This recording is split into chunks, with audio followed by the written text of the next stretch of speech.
Bonjour à vous qui aimez les psys mais qui ne le saviez pas. Alors aujourd'hui une nouvelle vidéo qui s'intitule MeToo inceste et après. Cette vidéo de la chaîne Psycho pour tous, je l'ai mis dans l'onglet adulte de la chaîne, même s'il aurait très bien pu être dans d'autres onglets, parce que la question de l'inceste évidemment concerne les enfants, les adolescents, les familles. Le travail, c'est différent parce que le travail, normalement, la question de l'intime ne vient pas impacter le travail, même si, on le verra dans la vidéo, une vidéo prochaine sur la souffrance au travail, qu'évidemment de l'intime est partagé dans le travail, mais surtout les conséquences de ce qu'on peut vivre, et notamment l'inceste, peuvent avoir des répercussions dans le travail. Mais j'ai mis quand même cette vidéo dans l'onglet adulte.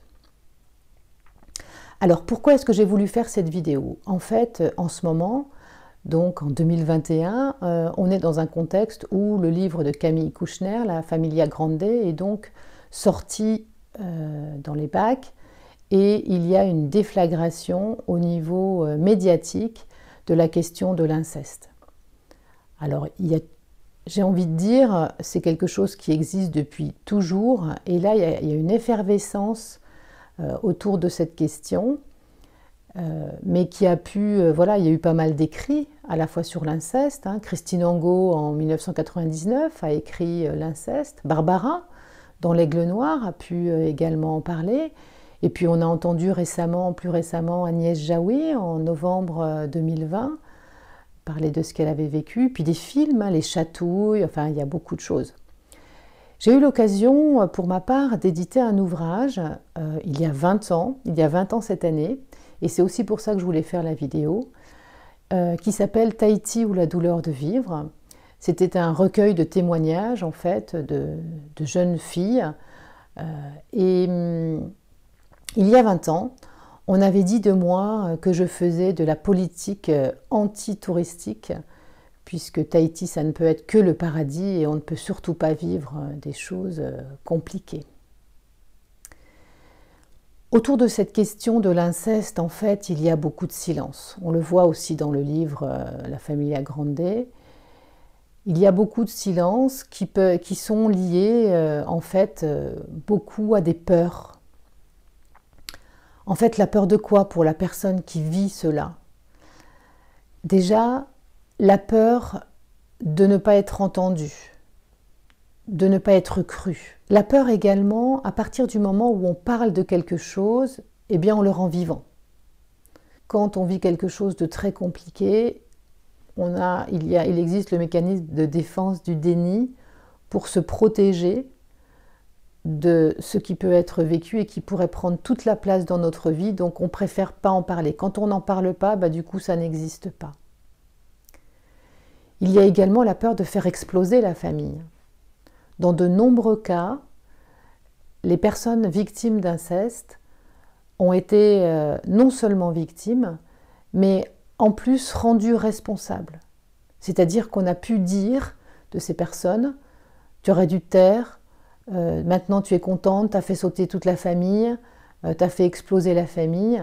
En Polynésie, par exemple, eh bien, les personnes que j'ai pu rencontrer et qui ont pu me parler de cela ont pu dire que leur famille les avait chassés parce que le père, certes, avait abusé, mais c'était celui qui faisait gagner, qui ramenait de l'argent dans la famille, et que du coup tout était gâché, et on rendait responsable la victime de cet acte-là. Donc il y a énormément de peur. Il y a aussi, et on n'en parle pas très souvent, la peur d'y être pour quelque chose.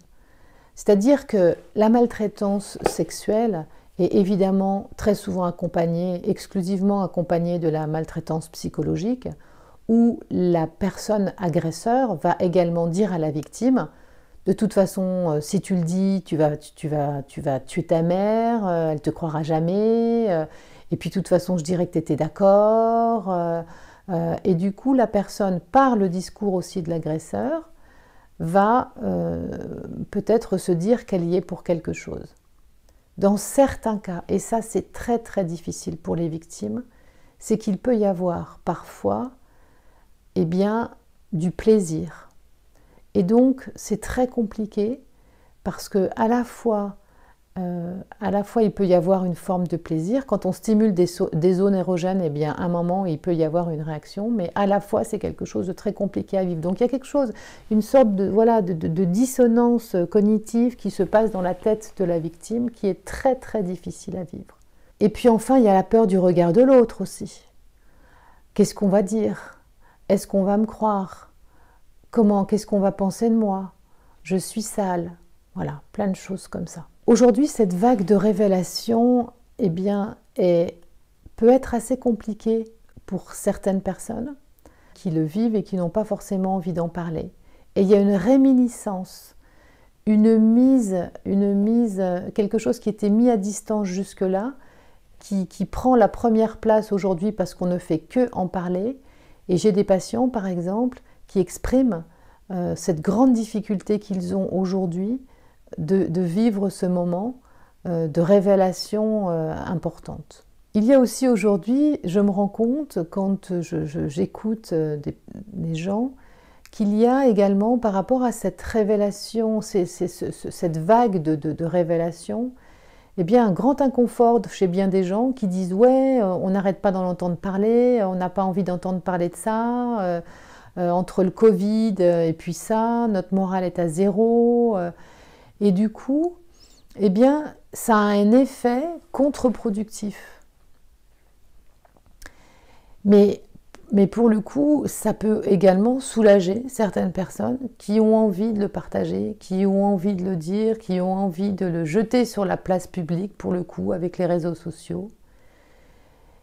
Mais finalement, le partager avec qui? Moi, c'est ça que j'ai envie d'échanger avec vous aujourd'hui. C'est important de pouvoir dire l'inceste, la maltraitance, il y a beaucoup de silence parce que ça dérange. Et à la fois, comme quand le bouchon d'une bouteille de champagne explose, comme s'il y avait quelque chose, un déferlement, mais après, comment est-ce qu'on canalise? Comment est-ce qu'on canalise le champagne qui dégouline le long de la bouteille? Comment est-ce qu'on canalise quand on a signifié quelque chose? On ne sait même pas qui le sait, qui ne le sait pas. Tout le monde et personne en fait. De quoi peut avoir besoin une personne victime? Déjà, la première chose, c'est qu'elle soit reconnue comme une victime. L'inceste, c'est le seul crime où la victime se sent coupable. Et il y a un besoin fort, quand on arrive à l'exprimer, de pouvoir être dans cette posture de victime. Pour moi, la place du thérapeute, c'est de reconnaître que la personne est victime, mais c'est également de pouvoir lui proposer de ne pas rester dans cette position de victime et de pouvoir être actrice du reste de sa vie. La personne va donc avoir besoin d'être reconnue. Et quelquefois, la justice ne peut pas, n'a pas suffisamment d'éléments.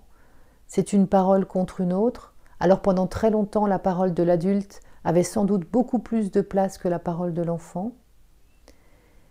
Et du coup, quelquefois, eh bien, on accompagne des personnes qui souhaitent aller en justice, mais qui sont très très déçues parce que du coup, eh bien, on arrive à un non-lieu, il n'y a pas de reconnaissance par la société de ce que la personne a vécu. Ça, c'est très difficile et dans l'accompagnement des personnes que l'on fait, eh bien, on doit aussi accompagner à cette éventualité. Les personnes victimes ont également besoin d'en parler. À partir du moment où la révélation a été faite, eh bien, il y a un besoin d'être soutenu, besoin d'être accompagné. Mais accompagné comment? Et accompagné par qui? On parle énormément des personnes victimes, on parle très rarement des personnes abuseurs, mais l'accompagnement est également nécessaire. Je me souviens dans mon expérience avoir accompagné un adulte, une personne qui me disait, un homme, qui me disait voilà, je suis papa, mon fils va avoir l'âge que j'avais lorsque j'ai été victime de maltraitance et j'ai très peur de moi, j'ai peur de passer à l'acte. Et donc comment est-ce que je peux être aidée? J'ai souvent entendu des personnes qui ne se sentaient pas pouvoir être accompagnées avant que la chose passe. Dans le recueil de témoignages que j'ai écrit il y a 20 ans, eh bien en fait, une des jeunes m'exprimait « Mais vous allez attendre jusqu'à quand? Je vous dis que je suis en danger. Vous allez attendre que je me fasse violer pour réagir ?» Et je me rappelle, ça m'avait énormément touchée à l'époque, qu'elle puisse exprimer, que cette jeune personne puisse exprimer qu'en fait, elle avait nulle part à qui le dire. Et puis après, il y a la question des finances. Parce que aller voir un psychologue, bah, ça coûte. Et du coup, comment est-ce qu'on peut être accompagné? À la fois, le psychologue, il a besoin de vivre, et il ne peut pas rendre gratuit les choses. Et puis, pourquoi lui et pas un autre, hein? Donc, c'est compliqué cette histoire-là, parce qu'à la fois, on a besoin d'être accompagné, mais à la fois, comment est-ce qu'on va avoir les ressources financières, je parle, parce qu'il faut d'autres ressources aussi, hein, psychiques, mais comment est-ce qu'on va avoir les ressources pour prendre soin de soi, alors qu'on n'a pas pris soin de nous? Est-ce qu'on prend soin de la personne victime? Est-ce qu'on prend soin de la personne potentiellement abuseur? Est-ce qu'on prend soin de cette souffrance-là? Parce qu'il peut y avoir également une souffrance, même si c'est dur d'entendre ça quand on est victime. Quand je disais tout à l'heure qu'on a besoin d'être reconnu comme victime, c'est important aussi de bien se rappeler qu'en tant que citoyen, qu'en tant que professionnel aussi, on a des droits, mais on a aussi des devoirs. Et souvent, quand on entend une annonce d'inceste, de maltraitance, on ne sait pas trop comment réagir. Donc, du coup, des fois, on ne réagit pas parce qu'on ne sait pas comment faire, on n'ose pas. Je me souviens, lorsque j'ai souhaité laisser une trace des témoignages que j'avais entendus en Polynésie, eh bien, j'ai une collègue qui me disait « Mais moi, je ne cherche même pas, je vois bien qu'il y a un problème, mais je ne mets pas le doigt dans l'engrenage parce que je n'arriverai pas à gérer. » Donc après, il y a des professionnels qui peuvent le gérer, mais à la fois, on a quand même un devoir de citoyen. Et si on ne signale pas un acte de maltraitance fait sur personnes vulnérables, sur des enfants, des personnes handicapées, des personnes âgées, on est juste quand même passible de 5 ans de prison et 40 000 € d'amende. Et ça, c'est vrai qu'on l'oublie trop. On oublie trop qu'on est obligé de le faire. J'en viens justement à la question de l'obligation de le faire. En tant que psychologue, eh bien, on a un cadre d'intervention de lever le secret professionnel dans ce genre de situation. J'ai souvent entendu des jeunes qui disaient « De toute façon, moi, je ne veux pas aller voir un psy. J'ai été en famille d'accueil, j'ai eu à révéler, le psy a raconté des choses que je lui avais racontées, et du coup, j'ai été placée. » Alors, c'est très compliqué parce qu'effectivement, la question de la confiance, le jeune n'a pas compris. Il n'osait pas dire les choses, il dit les choses, et là, paf, à la fois, on va emprisonner peut-être quelqu'un qu'on aime aussi. C'est ça qui est compliqué dans l'inceste, c'est qu'à la fois, il peut y avoir une reconnaissance pour cette personne, un attachement pour cette personne. Et donc, c'est là que je signifie aussi qu'il est important, quand on est professionnel, mais aussi quand on est citoyen, qu'à un moment donné, dans la conversation, dans l'échange, on puisse situer notre cadre d'intervention. Alors le professionnel d'autant plus, hein, de dire, voilà, donc je vous reçois, mais à la fois sachez que si ce que vous me dites peut vous mettre en danger ou mettre gravement en danger la vie d'autrui, je ne pourrai pas me taire et je devrais partager ce secret. Mais les adultes, dans les familles, ils devraient pouvoir à un moment donné, on devrait tous pouvoir à un moment donné signifier ça dans le discours. Sache que si tu veux me révéler un secret qui est trop lourd pour moi, eh bien il y a des bons secrets et des mauvais secrets. Et ce secret-là, je ne peux pas le garder pour moi. Parce que si je le garde, eh bien tu continueras à ne pas avoir confiance en l'adulte, parce que je ne t'aurais pas aidé, je ne t'aurais pas soutenu. Après, le problème, je trouve en France, c'est les conséquences que cela a. C'est-à-dire que l'enfant qui va avouer éventuellement être abusé, eh bien va vivre une double peine, parce que non seulement il sera abusé, mais en plus, il sera placé dans une famille d'accueil. Alors que dans d'autres fonctionnements, on pourrait tout à fait imaginer que c'est la personne qui fait du mal qui est placée ailleurs, qui est déplacée. Donc il y a un enjeu aussi à la fois effectivement d'annoncer ça, mais aussi de risquer de se retrouver avec des inconnus, de vivre dans un lieu qu'on n'a pas envie de vivre, de changer d'école. Enfin, il peut y avoir des conséquences énormissimes en fait. Alors, qu'est-ce qui se passe après en fait, qu'on ait pu mettre sur les réseaux sociaux MeToo inceste? Eh bien, ce qui se passe, c'est que tout le monde le sait, tout le monde est personne, on ne sait pas qui le sait, et puis voilà, ça peut faire flop, c'est-à-dire, il ne faut pas oublier que la question de la prohibition de l'inceste, c'est en lien beaucoup avec des tabous, et que même si on en parle, je peux mettre quasiment ma main au feu que beaucoup de personnes vont avoir, certes, s'être soulagées d'une certaine façon en l'annonçant, mais qu'il n'y aura pas de suite. Parce que l'autre sera aussi peut-être un peu gêné d'aborder la chose, gêné d'aborder le contexte dans lequel ça s'est passé. Donc du coup, il n'y a pas forcément une ouverture de parole qui va se faire tant que ça. Donc comment on va accompagner? Comment est-ce qu'on peut aider les personnes qui ont été victimes? Eh bien, moi ce que j'ai trouvé, c'est de permettre à des personnes de pouvoir venir consulter en cabinet. Parce que comme je parlais du papa tout à l'heure, de ce papa-là, c'est que quelquefois, quand ça n'a pas été exprimé, échangé, partagé, il peut y avoir une peur, une crainte de le reproduire. Et puis aussi, évidemment, ça a des impacts sur la vie conjugale, la vie familiale, la vie professionnelle même. Le rapport à l'autorité, par exemple, les injonctions qu'on peut poser, eh bien, une personne victime peut vivre les choses très difficilement. Alors quand on vit très difficilement quelque chose, il y a deux réponses, hein. C'est soit la fuite, soit le combat.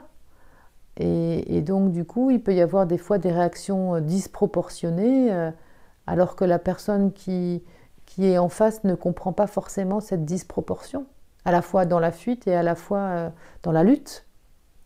Donc c'est important de pouvoir échanger les choses. Et moi, ce que je propose, ce que je pense important, j'ai mis en place, et je trouve intéressant, j'ai mis en place des groupes de parole thérapeutiques en ligne. Alors en ligne, pour que justement, ce ne soit pas que mes patients du Gard et de l'Hérault qui puissent en profiter, mais bien nationalement, qu'il puisse y avoir des groupes d'échange autour de cette question. Si les personnes ont mis quelque chose au niveau des réseaux sociaux, c'est que peut-être il y a envie d'un partage un petit peu plus important que si une personne n'utilise pas ce moyen-là et va juste en parler à son thérapeute un jour, voilà, au détour de la 10e consultation, juste avant de partir. Je mets en place des groupes de parole thérapeutiques en ligne où en fait on est entre 5 et 8 personnes, on va dire, et ça dure 2 heures. Et donc du coup ça permet également aux personnes de financer quelque chose qui est quand même moins cher qu'une consultation individuelle, laquelle dure aussi moins longtemps. Et puis ça permet, quand on partage, de se dire, voilà, je ne suis pas tout seul à l'avoir vécu, et de voir, voilà, qu'est-ce que vous faites, vous, pour aller mieux? Comment est-ce que vous vous y êtes pris pour essayer de vous en sortir? Et tout ne vient pas du thérapeute, en fait. Ça vient aussi des personnes qui ont été victimes.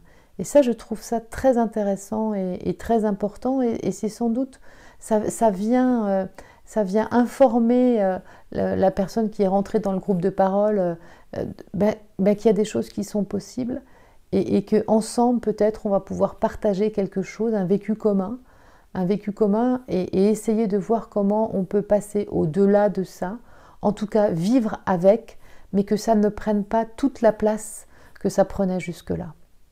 Voilà, donc si vous êtes intéressé pour les groupes de parole thérapeutiques, n'hésitez pas à aller voir le site internet Psycho pour tous, et de rentrer en contact avec moi pour engager un travail mensuel, puisque c'est comme ça que ça se passe, pour essayer d'aller au-delà. L'annonce est faite, mais qu'est-ce qu'on fait après? Comment on s'empare du truc et comment on va être soutenu à la fois par un professionnel, mais à la fois aussi par des personnes qui le vivent. À bientôt. Au revoir.